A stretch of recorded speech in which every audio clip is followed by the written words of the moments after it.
Buenos días, soy el doctor Serna Góngora José Manuel, jefe de trabajos prácticos de la Facultad de Medicina, Universidad Nacional de Tucumán.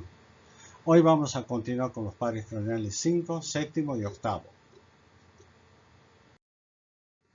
Vamos a empezar con el quinto par trigémino, nervio mixto que tiene fibras motoras y sensitivas. Vamos a ver entonces el nacimiento, el núcleo real, que está una parte central, el núcleo principal que está en la protuberancia, un núcleo alargado que se va hacia arriba, hacia el núcleo mesencefálico, que se va hacia los pedúnculos, y otra parte inferior que se va hasta la parte superior de la médula espinal, es el núcleo espinal. Esas tres partes son sensitivas. Y un núcleo motor, que es este de rojo, que tiene un núcleo principal y un núcleo accesorio, que es el color rojo, y salen hacia la parte anterior de la protuberancia, en la parte anterior e inferior. Al salir entonces de la protuberancia por detrás del ganglio de Gasser, este nervio forma tres ramas: el nervio oftálmico, maxilar superior, y dentario inferior o maxilar inferior. Y por detrás de ello va el nervio motor, por detrás del ganglio de Gasser, que es el nervio masticador. Entonces, ¿cómo es esto? El nervio oftálmico va a inervar todo el nervio lacrimal, nasal, frontal, y a su vez no se olvide que este nervio oftálmico lleva fibras simpáticas que van a ir a los nervios ciliares largos, que son iridodilatadores, que acompañan al motor ocular común. Después de esto sigue por la ventana redonda, va a pasar el nervio maxilar superior, que ya vamos a decir qué lugares va a inervar. Y por el agujero oval va a pasar el dentario inferior junto con el nervio masticador o motor del trigémino. Este dentario inferior va a inervar toda la mandíbula, todo el piso de la boca, los dientes, las glándulas sublingual y submaxilar, y a través del nervio lingual, junto con la cuerda del tímpano, van a llevar primero la sensibilidad y la cuerda del tímpano, que corresponde al nervio facial, en su parte aferente sensorial, o sea, son los que dan el gusto en los 2/3 anteriores de la lengua, por delante de la vena lingual.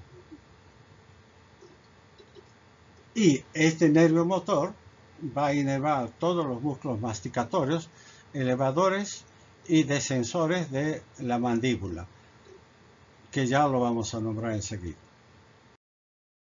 Entonces, ¿cómo lo estudiamos al nervio trigémino? Al nervio trigémino lo vamos a estudiar entonces por sus núcleos de origen sensitivos, que son 3 bulboprotuberanciales, motores, 2 bulboprotuberanciales masticador principal y accesorio. El nervio periférico lo vamos a estudiar a través de la raíz sensitiva de la cara y cuero cabelludo, parte, a través de los nervios oftálmicos, maxilar superior, y dentario inferior o maxilar inferior. La raíz motora va a inervar los músculos masticatorios, que lo vamos a describir enseguida, y la raíz neurovegetativa, que va a inervar la secreción lacrimal y salival. Entonces tenemos esta salival, que son las submaxilares y las sublinguales. También va a tener una vasomotricidad en la mucosa nasal. Funciones. La función sensitiva de casi todos los tegmentos de la cara y del cráneo. La fibra motora va a inervar los músculos de masticación, que son los elevadores de la mandíbula, son el temporal, el macetero, pterigoideo medial y lateral. El pterigoideo lateral es cruzado. Esto es importante remarcarlo porque cuando hay una lesión, la mandíbula al descender se va hacia el lado enfermo, porque ahí está el pterigoideo lateral sano. Entonces, acá nos vamos a dar con estos que son músculos elevadores de la mandíbula. Los detrusores o descensores de la mandíbula son el vientre anterior del digástrico miloioideo y peristafilino externo. Los músculos también que va a inervar son el tensor del martillo y tensor del tímpano. Y una neurona vegetativa que da esta secreción lagrimal y salival. La lagrimal que está en el ángulo superexterno de la órbita y la salival es la submentoniana y sublingual. ¿Cómo lo exploramos? Lo exploramos a través de la raíz sensitiva. Sensibilidad superficial con el toca-pincha o calor-frío, puntos dolorosos de Valeix que podemos desencadenar dolor a nivel supraorbitario, infraorbitario o mentoniano. Cada uno de estos está dado por este supraorbitario por el nervio oftálmico, infraorbitario por el nervio maxilar superior y este mentoniano por el dentario inferior. La raíz motora entonces nos va a evaluar los músculos de la masticación. Los reflejos van a ser córneo conjuntival, nasopalpebral, faríngeo y mentoniano. Acá vamos a hacer una mención especial a la neuralgia del trigémino. La neuralgia del trigémino se presenta como un dolor intenso, es uno de los dolores más intensos que tiene el ser humano. Se repite en forma de acceso, de iniciación brusca y duración breve. Es un dolor tan intenso que desde niño lo hemos sentido, por ejemplo, cuando hemos tenido una caries dental, ya sea en el maxilar superior o inferior, se produjo el dolor de toda la hemicara, un dolor insoportable. Estos dolores también se pueden producir por otras causas, como pueden ser, por ejemplo, infecciosas, como el herpes zóster, que, por ejemplo, si el herpes zóster le da al ganglio de Gasser, entonces va a afectar a las tres ramas, nervio oftálmico, maxilar superior y dentario inferior. Pero también puede actuar unilateralmente a cada uno de estos nervios, o sea, puede actuar sobre el oftálmico, sobre el maxilar superior o sobre el dentario inferior. Bien, y produce esos dolores. Como también puede traer trastornos de tipo secretorio, va a haber menos secreción lagrimal y salival, y también menos secreción nasal. Bueno, otro de los parámetros que tengo que evaluar acá es la parte de qué función cumple el trigémino. Como es un nervio sensitivo, está a cargo de trofismo de la piel, el hueso y las mucosas. Entonces, en la piel se va a adelgazar, va a ser seca, las mucosas se van a atrofiar, van a sangrar, van a perder los dientes, o sea, el alvéolo dentario va a dejar caer a los dientes, tanto del maxilar superior como inferior, según donde esté. Y además, a nivel óseo, va a producir lo que es, digamos, todas las fosas paranasales que también inervan. Entonces, a este nivel, este motor es netamente de las funciones tróficas. También estas funciones tróficas se pueden dar porque pueden afectar desde el núcleo hacia adelante o antes del núcleo, que son las centrales. ¿Por qué patologías? Pueden ser, por ejemplo, por tumores a nivel del mesencéfalo, o por tumores que comprimen el ganglio de Gasser, o por enfermedades, por ejemplo, metabolopáticas como la diabetes. Bien, ¿cómo exploramos este nervio? Con la sensibilidad del cráneo y de la cara, con los músculos de la masticación, secreción lagrimal y salival, y los reflejos. Acá vamos a ver el reflejo córneo conjuntival, tiene que cerrar el ojo, mirando hacia el lado contrario, aproxima una torunda y cierra el ojo. Acá vamos a ver los puntos dolorosos, por ejemplo, submentoniano, submaxilar y acá supraorbitario. Pero también podemos hacer la inervación sensitiva del oftálmico, que es la parte frontal y temporal, la parte del maxilar superior y del dentario inferior. los músculos de masticación. Acá estamos evaluando el temporal. Y así vamos a ver también en otros diagramas y dibujos las funciones del trigémino. Por ejemplo, para la función sensitiva, voy a volver a repetir que el oftálmico inerva todo el dorso de la nariz, o sea, da la sensibilidad a todo el dorso de la nariz, arco superciliar y la región frontoparietal hasta el vértex. El maxilar superior va a inervar el ala de la nariz, parte de la mejilla hasta el ángulo externo de la región orbicular. Y también va a inervar el labio superior y la mejilla.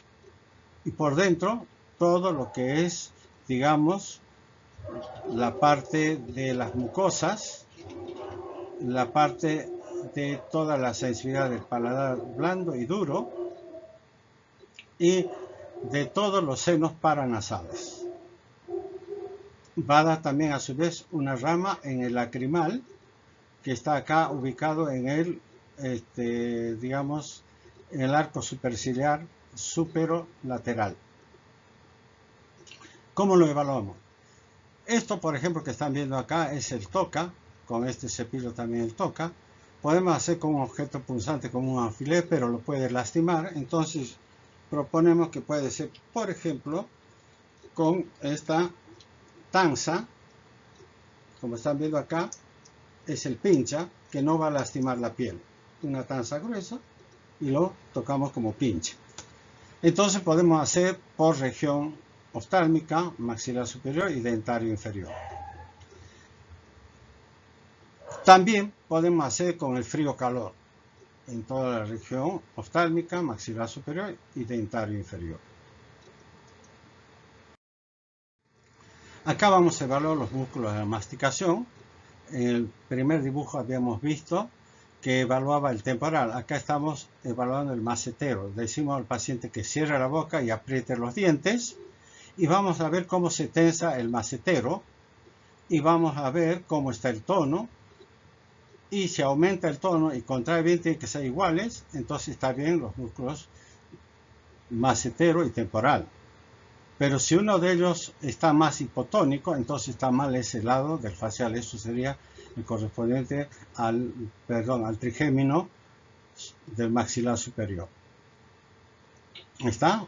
Aquí está el músculo macetero, pero que corresponde la inervación motora al nervio motor del trigémino. Como también podemos hacer otros movimientos de la mandíbula, como abrir la boca con los músculos extrusores, como lateralizar la boca, como llevar hacia adelante la mandíbula, hacia atrás la mandíbula. Son movimientos para evaluar la parte motora, masticadora del trigémino. También podemos evaluar los reflejos de los músculos masticadoros, haciéndole descender la mandíbula, cerrando los ojos, pero acá ponemos el dedo índice y golpeamos en el tercio superior del dedo índice, en lo que se refiere a la parte distal, y golpeamos en esa parte distal del segundo metacarpiano y allí damos el golpe martillo con la mandíbula descendida. Esto tiene que ascender. Allí decimos el reflejo maceterino. Esto es un reflejo motor que corresponde al trigémino, la parte sensitiva, y la parte motora también al trigémino. Entonces es un reflejo trigémino-trigeminal. Centro bulbo protuberancial.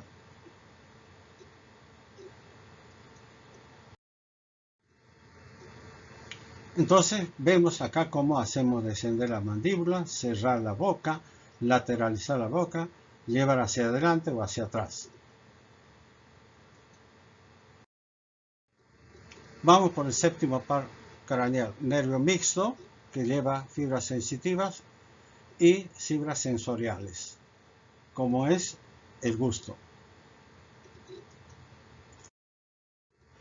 Vemos entonces el núcleo que está a nivel de la protuberancia, vemos que está acá, hace una rodilla al sexto par, Esto es importante, como habíamos dicho la vez pasada, que al hacer la rodilla al sexto par y se, inflama o se lesiona el séptimo par, puede afectar al sexto par. Entonces salen hacia adelante por la, por la hendidura bulbo-protuberancial, lateralmente. Entonces aquí está el nervio intermediario de Reisberg, que es el nervio sensitivo, que lo mismo lo vemos que está acá, esta parte más delgada, que sale junto con el séptimo par motor. ¿Cuáles son sus funciones? Tiene funciones sensitivas generales o aferentes, nervio intermediario de Reisberg, que es el pabellón auricular, área pequeña por detrás del pabellón, conducto auditivo externo y la membrana timpánica. Colabora con el nervio del trigémino, que es el maxilar superior. La parte sensitiva especial aferente por intermedio de Reisberg, por intermedio de este nervio de cuerda del tímpano, va a ir a inervar las papilas gustativas de la lengua en los 2 tercios anteriores, paladar duro y blando. Estos 2 tercios anteriores que llevan las papilas gustativas, el sentido del gusto, solamente cuando esté pasando el nervio facial por el acueducto de Falopio y toma el nervio de la cuerda del tímpano, va a afectar la parte gustativa. Pero en otra parte que afecte al nervio facial, no va a tener trastornos del gusto. Las fibras motoras viscerales eferentes parasimpáticas por el nervio intermedio, nervio petroso mayor y cuerda del tímpano, va a inervar las glándulas lacrimales, submandibulares, sublinguales, mucosa de la nariz, senos paranasales y paladares, blando y duro. Y las fibras motoras branquiales eferentes es propiamente el nervio facial, que va a inervar todos los músculos de la cara y parte del cráneo, y son músculos del estribo y del estiloideo, vientre posterior del digástrico, inervados por el nervio facial motor. ¿Cómo lo evaluamos? Vamos a evaluar en primer lugar la simetría facial, las arrugas o surcos faciales, las arrugas frontales. Los surcos faciales pueden ser nasogenianos o mentonianos, hendidura palpebral y el juego del truco. Entonces, como hemos dicho, inervan a todos los músculos de la cara y parte del cráneo, como vamos a ver acá. Entonces, nosotros vamos a decir que puede arrugar la frente, elevar el arco superciliar o las cejas. Ese corresponde al facial superior. Y el facial inferior está dado al párpado inferior, toda la mejilla y también todo lo que es la parte inferior de la cara, o sea, lo que corresponde a la boca y a los labios superior e inferior y a la región mentoniana. Una forma de evaluar es haciendo cerrar los ojos para evaluar tanto el facial superior como el inferior, y decimos que cierre fuerte los ojos y tratamos de abrirlo. Si el facial está afectado, el facial inferior, el párpado inferior prácticamente se va a abrir rápidamente porque va a perder su tonicidad. El facial superior sí va a poder cerrar el ojo, pero no va a tener el tono aumentado.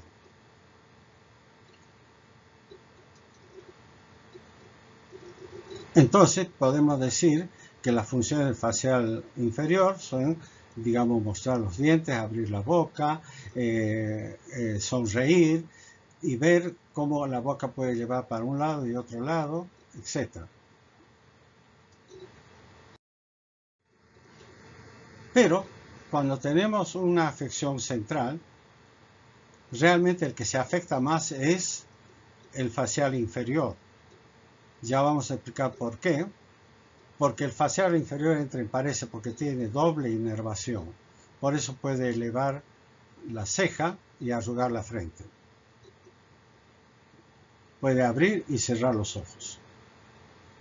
Ahora, si estamos en esta situación, cuando cierra los ojos también se va a cerrar el ojo contralateral normal y es el signo de Rebelios, que ya lo vamos a explicar enseguida.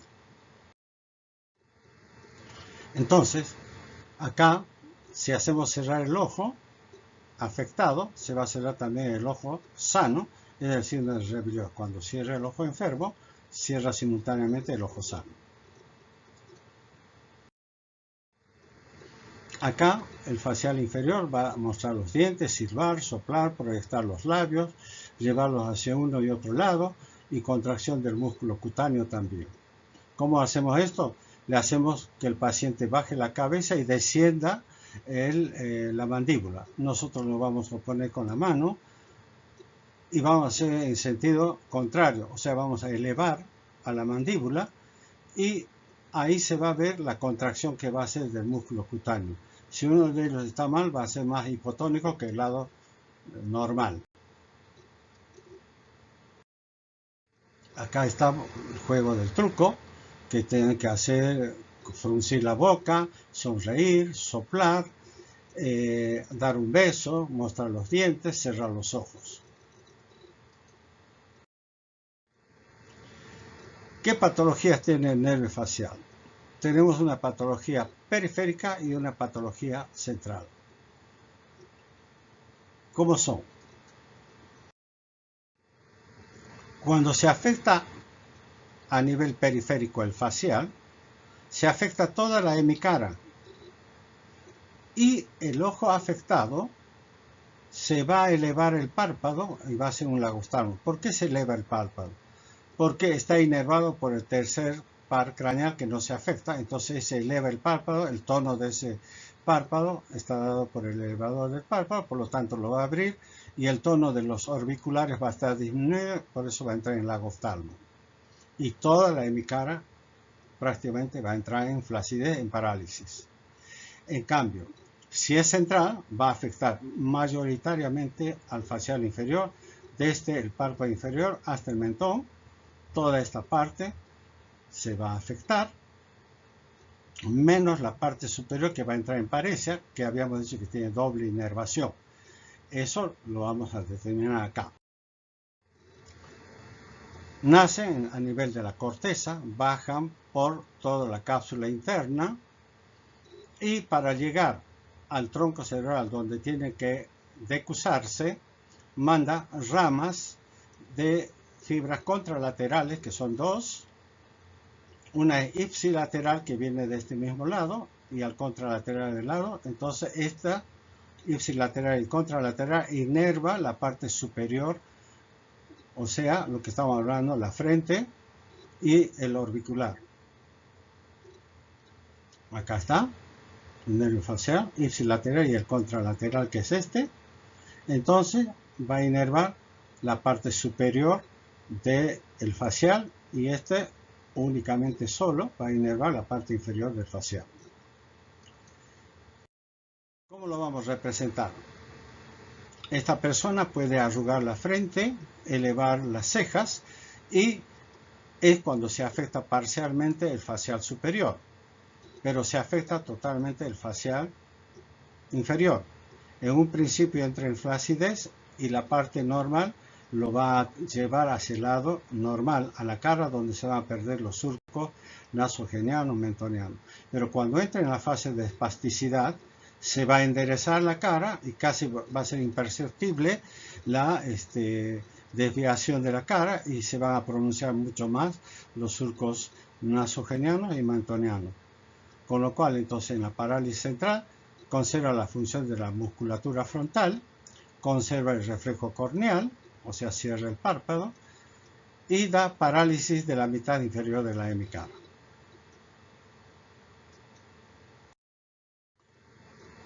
Como acá vemos, el facial superior puede cerrar los ojos, y en la parte central, como habíamos dicho, la parte inferior del facial es el que se, digamos, afecta y va a dar el signo de Rebelios.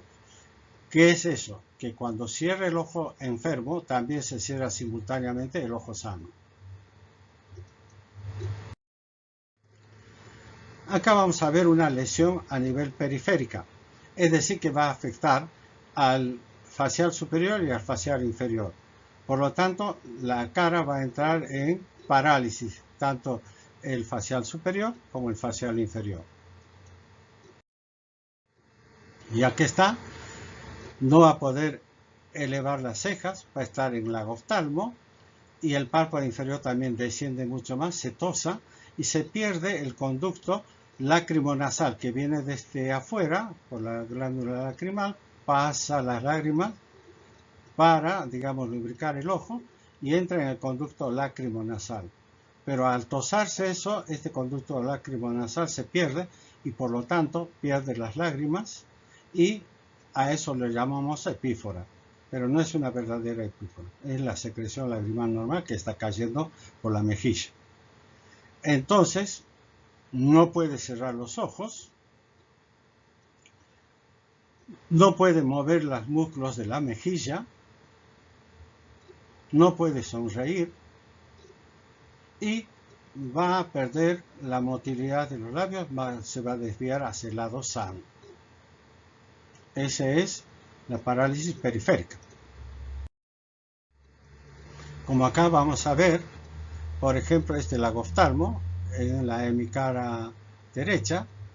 Fíjense cómo está descendido el párpado inferior y el párpado superior elevado por el elevado del párpado y el ojo agrandado, o sea, aumento de la hendidura palpebral que se llama lagoftalmo. Cuando nosotros le decimos al paciente que mire hacia arriba, protruye más el ojo enfermo que el ojo sano, como en este caso.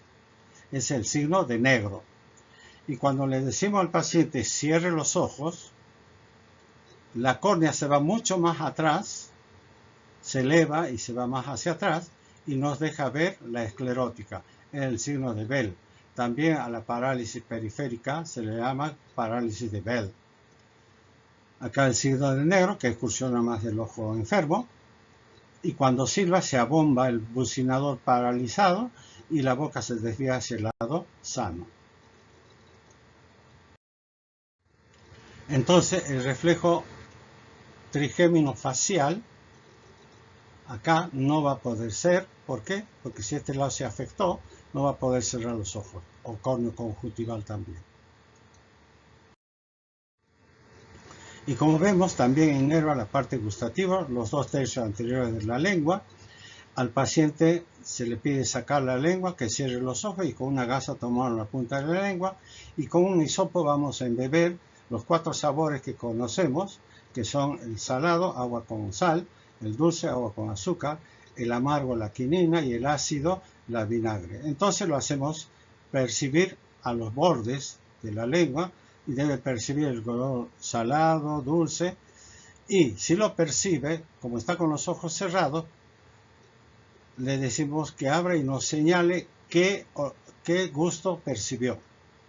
Si lo percibe, entonces nos va a decir que es el salado, el dulce, el ácido, el amargo. Pero si no lo percibe, está en ageusia.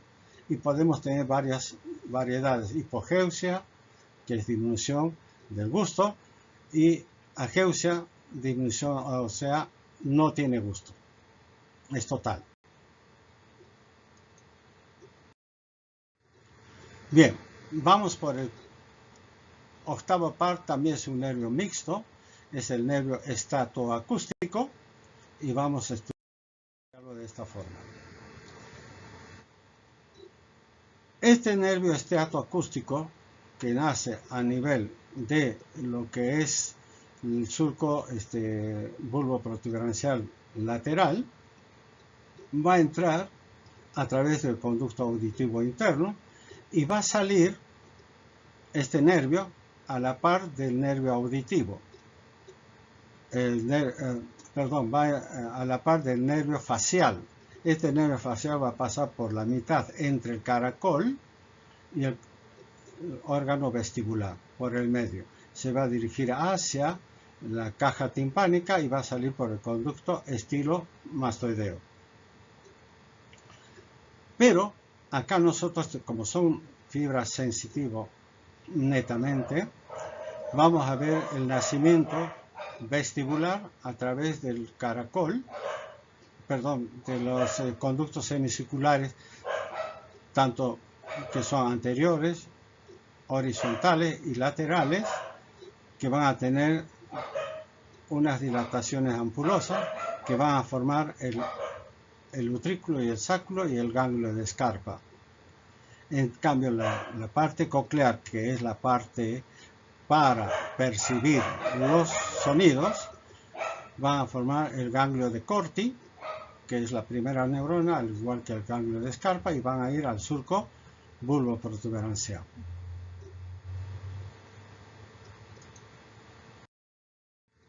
Vamos a estudiar entonces la rama coclear. Su origen entonces y localización vulvar, núcleo auditivo, tubérculo acústico y lateral. Origen aparente, surco bulboprotuberancial, centro acústico, corteza temporal, nervio periférico caracol, el primer órgano de Corti, que es la primera neurona, y la función audición, tanto ósea como aérea. Muy bien, ¿cómo funciona esto? El sonido golpea el tímpano, va por los huesecillos, el martillo, yunque y estribo.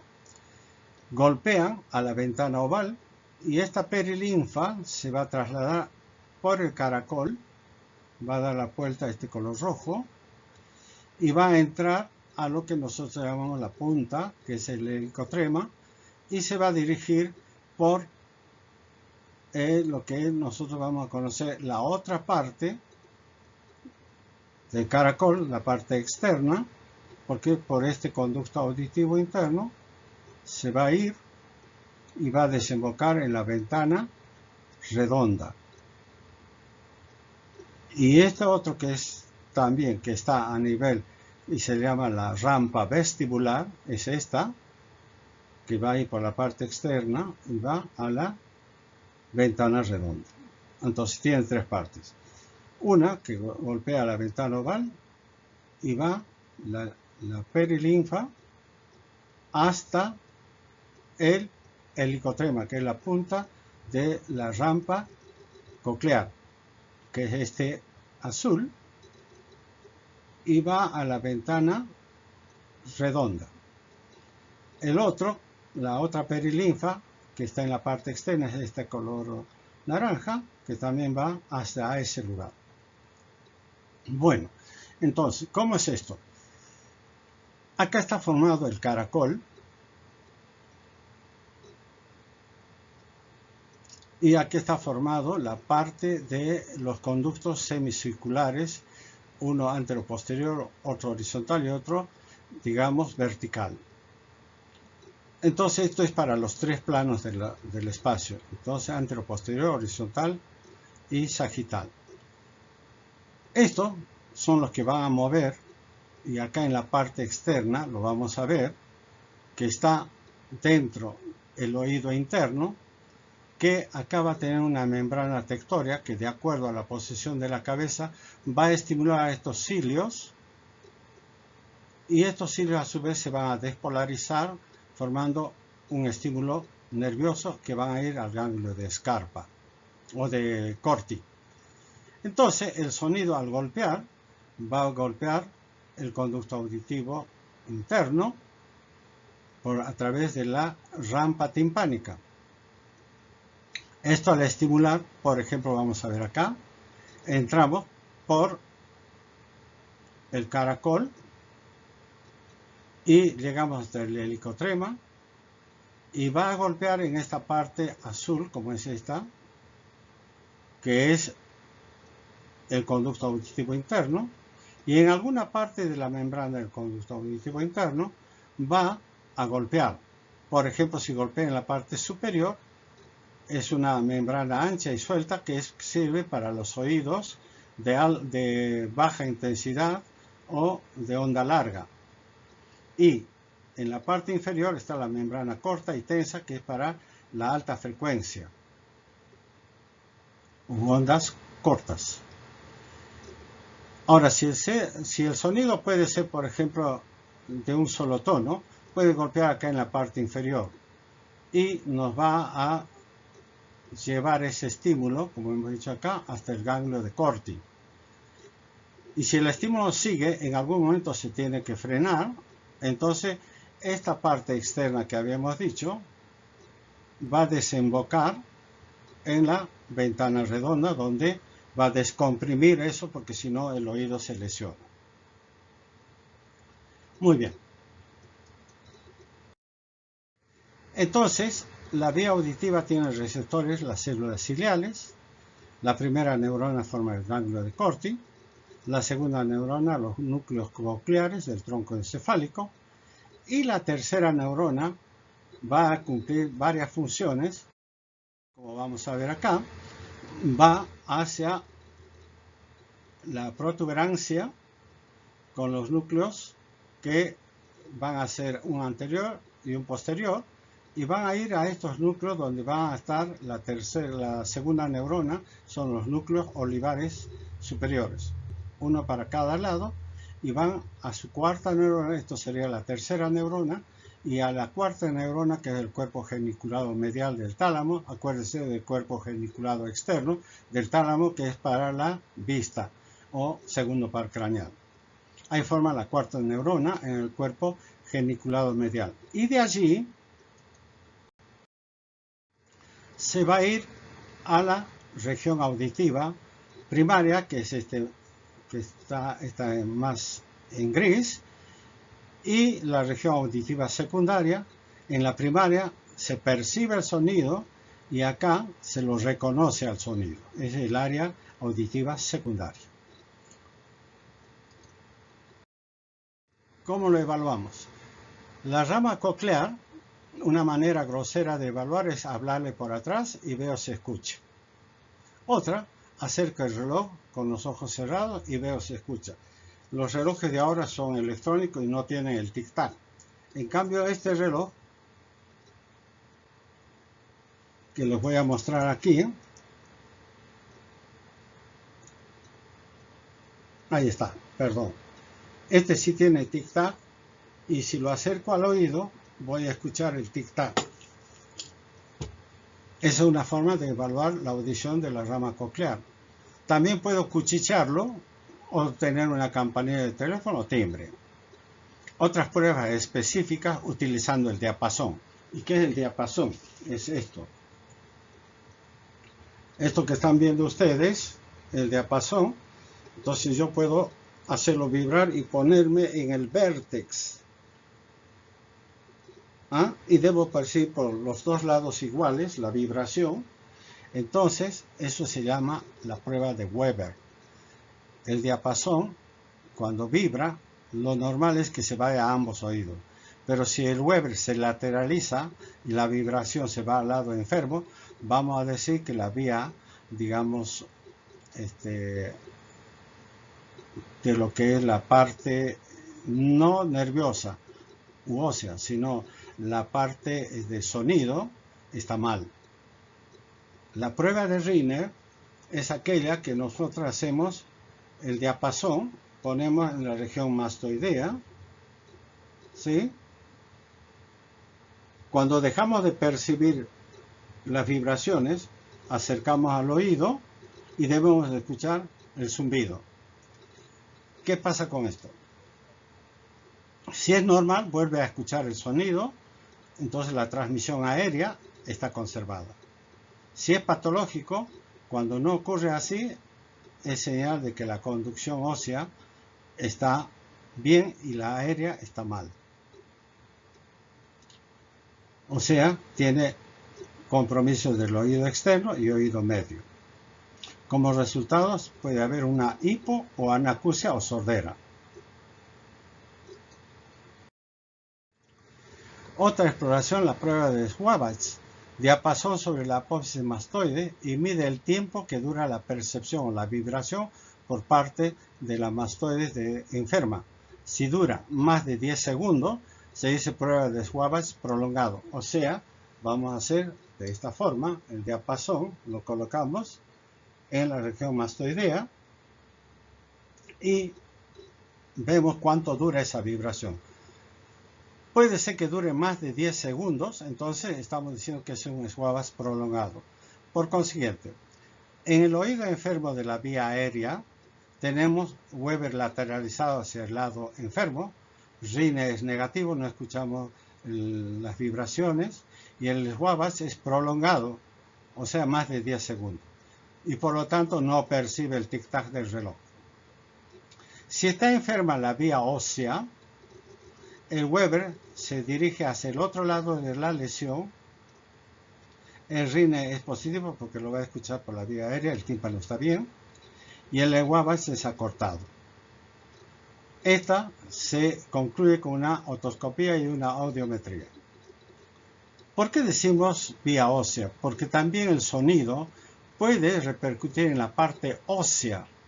O sea, vamos a decir el hueso temporal, va a pasar al caracol y del caracol va a estimular, habíamos dicho, a la rampa vestibular y a la rampa coclear y el conducto auditivo interno, donde están las cilias y se estimula el sonido.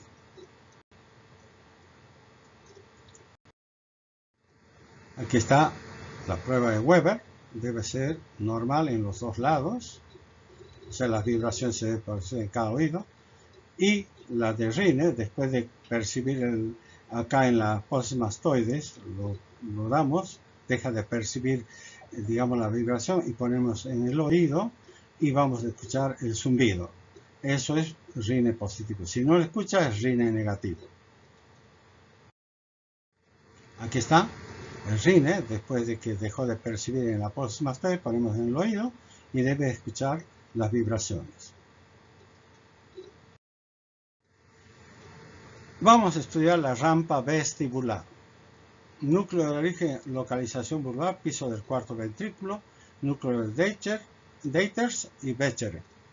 Nervio periférico, canales semicirculares, utrículo, sáculo y ganglio de Scarpa. Conexiones importantes con el cerebro, la vista y la médula. Función, equilibrio estático y dinámico. Muy bien, acá tenemos los conductos semicirculares, antero-posterior, horizontal y oblicuo. Aquí está el caracol, aquí están las ampollas de estos conductos semicirculares y aquí está el utrículo y el sáculo. Como vemos acá está el utrículo y el sáculo y van a formar el ganglio de Scarpa, que es la primera neurona de la vía vestibular.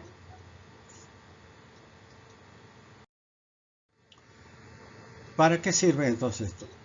Aquí estamos en la mácula amarilla, al igual que la mácula del ojo o de la mácula del nervio nasal. Están las células ciliadas que estamos acá, los estereocilios, y los otolitos que están en la parte superior. Estos son los que van a estimular a estos estereocilios. Si para un lado estimulan y para el otro lado hiperestimulan.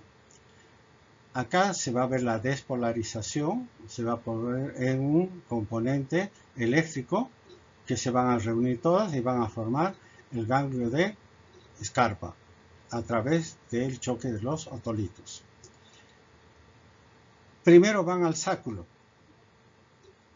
que es el que va a medir el eje vertical. Si le hacemos cerrar los ojos al paciente, este eje lo vamos a notar cuando el ascensor, por ejemplo, sube o baja. Vamos a ver el eje vertical que está a cargo del sáculo. Y el utrículo va el eje horizontal. Por ejemplo, el movimiento en auto, como le hacemos cerrar los ojos si vamos hacia adelante o si vamos hacia atrás, horizontalmente. Entonces, depende de las posiciones donde está el conducto semicircular. Vamos a ver el conducto semicircular horizontal, vamos a estimularlo diciendo no, o sea, llevando la cabeza al decir no. El conducto semicircular posterior, al decir que sí, ese va en antero posterior. Y el conducto semicircular anterior es el que va lateralizándose la cabeza, va a estimular al conducto semicircular anterior. Entonces los receptores son las células ciliadas, ganglio vestibular de Scarpa, primera neurona. La segunda neurona está en los núcleos vestibulares del tronco encefálico y que vamos a mostrarlo aquí.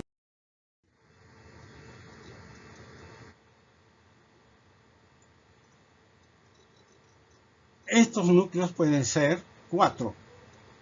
Un núcleo superior, un núcleo medial, un núcleo lateral y un núcleo inferior. El núcleo medial y superior va por el fascículo longitudinal medial hacia hacer, digamos, la cuarta neurona, que va a ser con los pares craneales tercero, cuarto y sexto. También por el tracto vestíbulo espinal medial va a ir a inervar los motoneuronas del cuello y del tronco. Por el núcleo lateral va a inervar las motoneuronas de las extremidades, o sea, de los músculos antigravitatorios. Y por el núcleo inferior va a ir hacia el cerebelo. O sea, no hay ninguna parte de la rama vestibular que es el escape en toda la cabeza, el cuello, el tronco y las extremidades. Entonces, ¿qué función van a cumplir? Sensación de equilibrio. Las aferencias del cerebro va a ser la integración con las vías aferentes de las vías profundas y aferencias de las vías visuales. Y como tercero va a ser la coordinación motora ocular, antigravitatoria y músculos del cuello. Entonces esta rama del vestíbulo lo podemos estimular por el nystagmus, que es el movimiento oscilatorio involuntario de los glóbulos oculares. Tiene una fase rápida que lo identifica y una fase lenta que muestra el déficit o lesión vestibular. Cuando hay lesión laberíntica, el sentido va hacia el mismo lado de la lesión, o sea, la parte lenta se va y corrige el lado sano. Cuando hay destrucción laberíntica, se va hacia el lado opuesto, o sea, hacia el lado sano. Estimulación laberíntica podemos hacerlo haciéndolo rotar o poner agua fría o agua caliente en el conducto auditivo externo. Ahí se estimula, digamos, el laberinto y va a ir hacia ese lado. La parte es rápida. Cuando hay destrucción laberíntica no existe nystagmus en el lado afectado, estimulado. O sea, no está. Y cuando hay una hiperexcitación, hay nystagmus bien pronunciado en el lado hiperexcitado. La rama vestibular que va a determinar el equilibrio, o sea, nos va a la parte dinámica, nos va a evaluar la taxia dinámica y la estática. La taxia dinámica a través de la marcha se hace caminar al paciente con los ojos abiertos en una línea de 3-4 metros, recta, se lo marca y que vaya y vuelva sin rotar la cabeza con los ojos abiertos y después se lo hace cerrar. Y vamos a ver, o se lo venda los ojos y vamos a ver cómo el paciente va a deambular, digamos, erráticamente para un lado, para otro lado, para el este, para el oeste, para el norte, para el sur. Entonces va a dibujar la que se describe como la estrella de Babinski-Weil, cuando está mal la rama vestibular. No es que va a dibujar una estrella perfecta, sino es la marcha errática que va a tener el paciente. Se pierde en lo que va caminando, no va a saber cuál es el norte, el sur, el este o el oeste. Otras maniobras del equilibrio dinámico está el índice nariz, índice y talón rodilla. Acá está índice nariz y talón rodilla. Aquí está en la parte, digamos, de la canilla, tiene que llegar hasta la rodilla. O sea que con estas pruebas estamos evaluando la taxia dinámica. La taxia estática, si lo hacemos poner con los ojos cerrados, los pies juntos y los brazos a los lados del cuerpo y cerrando los ojos, casi pegado a la pared, el examinado va a estar oblicuamente, lateralmente puesto hacia el paciente con un brazo atrás en la espalda y otro brazo en la parte anterior del tórax. Entonces, el paciente, si tiene algún trastorno vestibular, va a oscilar y se va a caer por el lado hipofuncionante. Por ejemplo, puede ser este lado izquierdo. Ahora puedo sensibilizarlo, hacerlo parar sobre un pie y si está el lado izquierdo hipofuncionante, se va a caer hacia ese lado. O también puedo poner el pie, este es en marcha, pero puedo poner el pie uno detrás del otro para disminuir el plano de sustentación, y ahí podemos ver que el paciente va a perder el equilibrio y se va a caer hacia el lado hipoestimulado o hipofuncionante. Acá se ve la marcha, cómo tiene que ser precisa, el braceo de los brazos, y debe ser coordinado con la marcha. Vamos a definir qué es el vértigo. Hay un vértigo periférico y un vértigo central. El vértigo periférico se acompaña de emesis, náusea, palidez, diaforesis, nistagmus con fase rápida al oído sano. No tiene otras anomalías de tipo neurológico. El vértigo central se asocia por lo general con disartria, diplopía, parestesia, cefalea, debilidad y ataxia. Nistagmus en cualquier forma, no se inhibe con la fijación. Generalmente no es tan severo como el periférico y puede no acompañarse de tinnitus, o sea, acúfenos, ni pérdida auditiva. Acá debemos recordar que también cuando hacemos la ataxia estática, también estamos evaluando a los cordones posteriores de la médula. Y si ponemos el paciente, digamos, en posición de soldado, con los pies juntos y los brazos a los costados, cerrando los ojos, pegados en la pared, al momento que cierra los ojos, el paciente se cae inmediatamente, no oscila como cuando es el laberinto. Entonces estamos diciendo que la parte dorsal de la médula espinal, donde van las fibras, digamos, sensitivas profundas, conscientes, están mal. Entonces el paciente sin oscilar se cae a cualquier lado.